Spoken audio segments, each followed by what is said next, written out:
There's a sound your phone makes at 2 a.m. that you weren't expecting. And before you even read the notification, before your eyes fully focus, something in your chest has already tightened. Something in your body has already moved. You didn't decide to react. You just did. You probably know the feeling. You wake up and nothing is wrong. Nothing specific anyway, but there's a hum.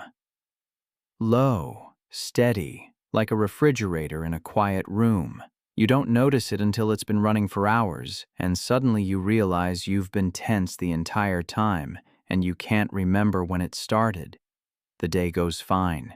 You get things done. You hold conversations, answer emails, make decisions.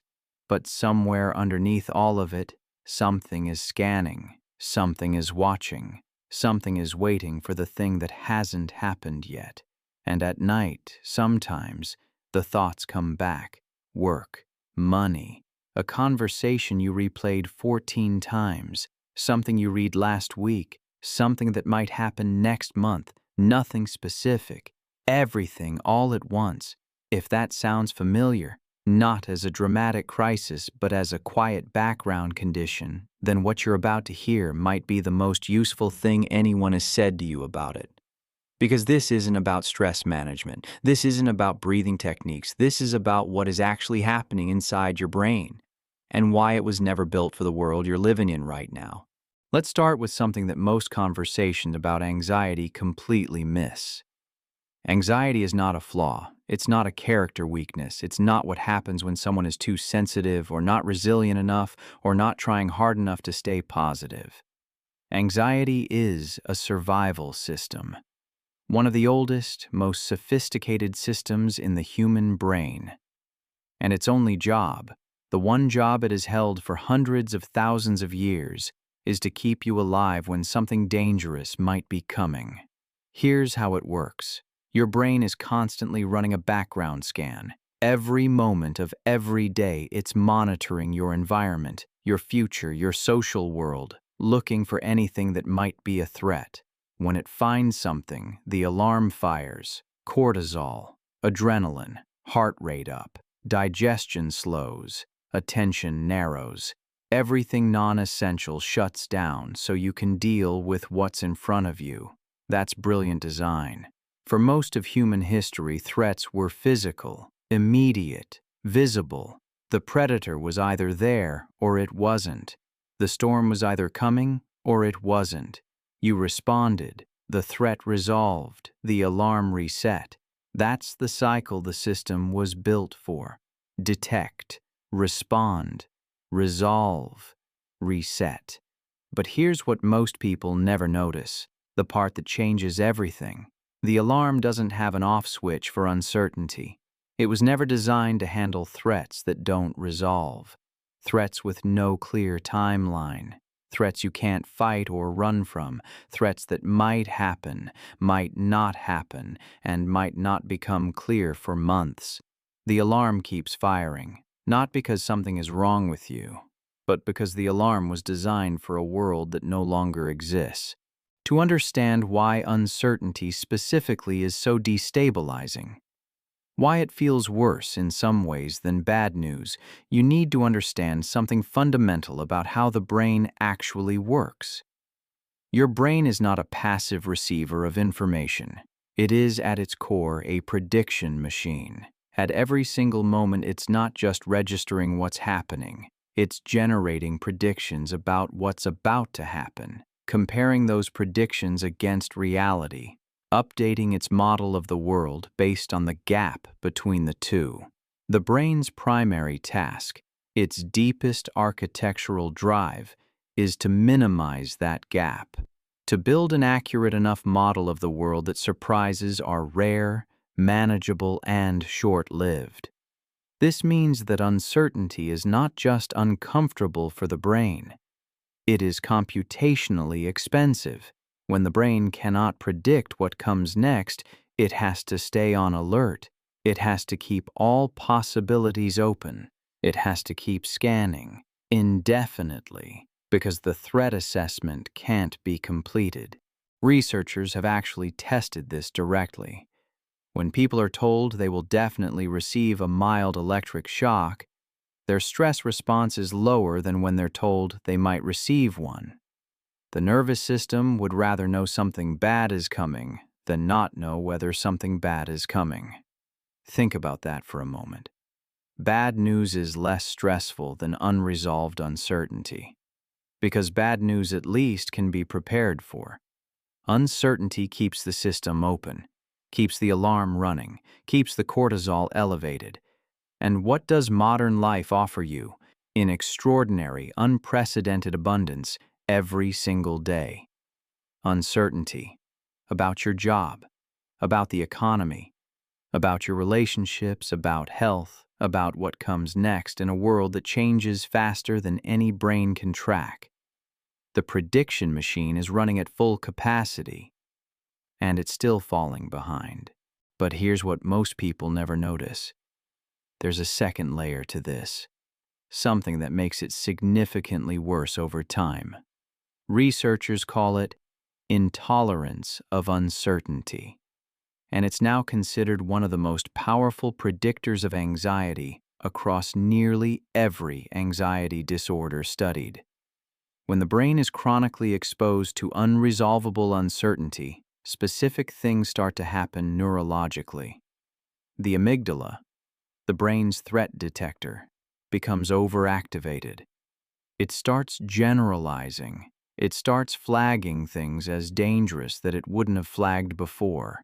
Safe situations start to feel slightly threatening.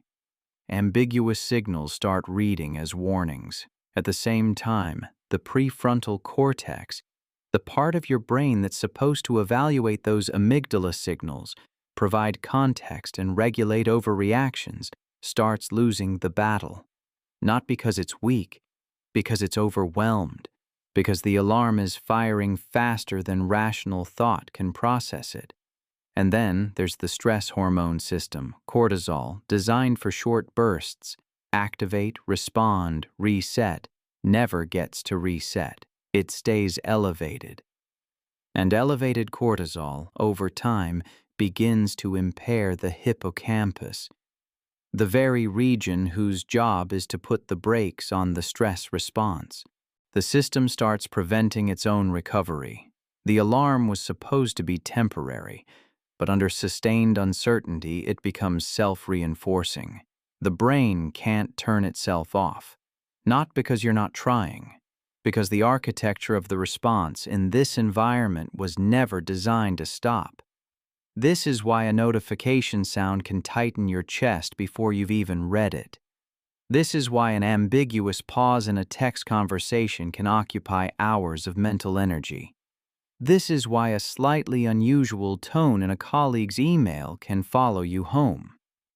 The threat system, once chronically activated, starts flagging things that wouldn't have registered 5 years ago. Not because you've become weaker, because the system has become sensitized.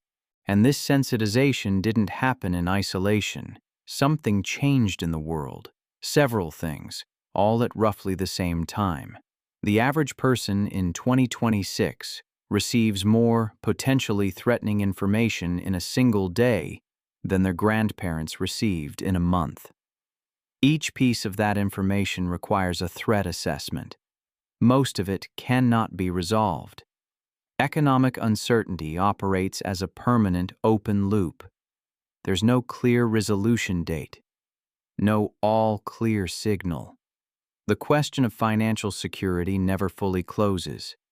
Relationships conducted across screens strip out the cues the brain uses to assess safety: tone of voice, timing, body language. Every ambiguous message becomes an unresolved prediction error. Every delivered but not read notification keeps the threat system scanning. And then there are the larger uncertainties, the ones too big and too abstract for any individual response. Climate, technology disruption, political instability, threats the brain can register but cannot do anything with.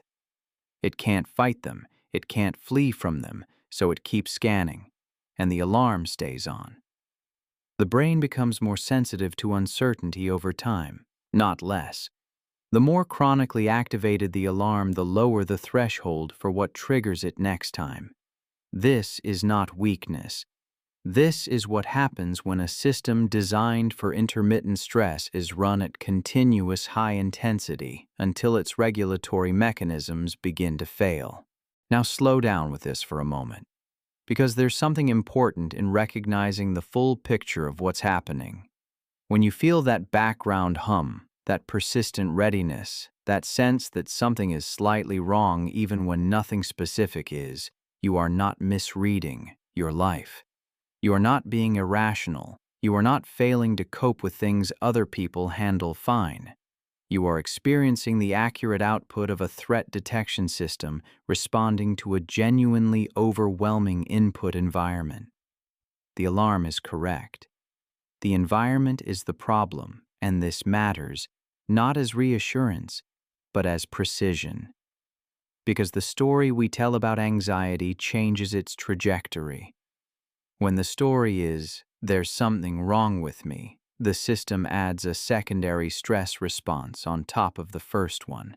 The anxiety about the anxiety, the shame about the fear, the exhaustion of trying again to simply calm down and not being able to. When the story is, "My brain is doing exactly what it was designed to do in conditions it was never designed for," something shifts. Not dramatically, not immediately, but the secondary layer begins to quiet.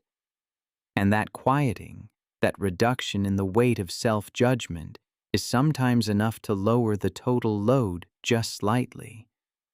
Enough for something to move. The brain that wakes you at 3 a.m. is not a broken brain. It's a prediction machine running in an environment that generates more unresolvable uncertainty than any environment in human history. It's a threat detection system designed for a world of visible, immediate, resolvable dangers, now tasked with processing abstract, chronic, ambient risk that never fully clarifies. It's doing its job, in conditions where its job was never meant to be done. That doesn't make the alarm quieter, but it changes what the alarm means. And sometimes, understanding what something means is the first thing that needs to happen before anything else can.